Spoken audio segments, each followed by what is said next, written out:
নমস্কার। কবি ভবানী প্রসাদ মজুমদারের লেখা কবিতা দুর্গা যাবেন বাপের বাড়ি।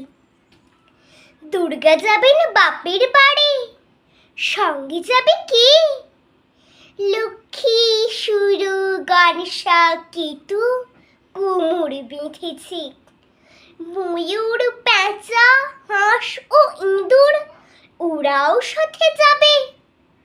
5-6টা দিন তাকদিন নাদিন মজা করে খাবে।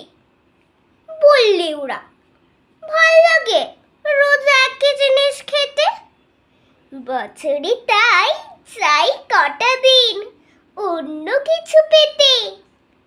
হলেও ভঙ্গ ও দেশবঙ্গ, দারুণ রঙ্গ ভরা। Chop, roll, fry, chow, Mughlai, স্বাদ কি পাগল করা। Chicken, mutton, biryani, how funny, how lovely.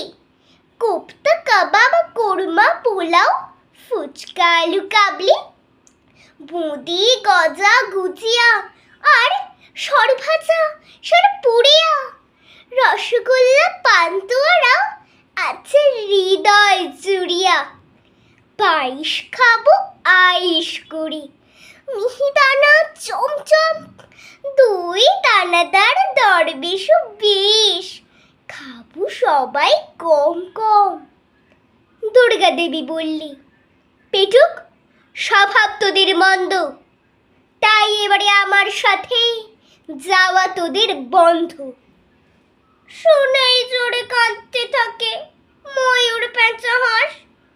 চোখের জলে নাকের জলে সব করে হাঁস ফাঁস। মা বললেন, যাবি যাবি, থামা কান্নার সুর রে। চেঁচাই সবাই, thank you mom, hip hip hip hurray. নমস্কার।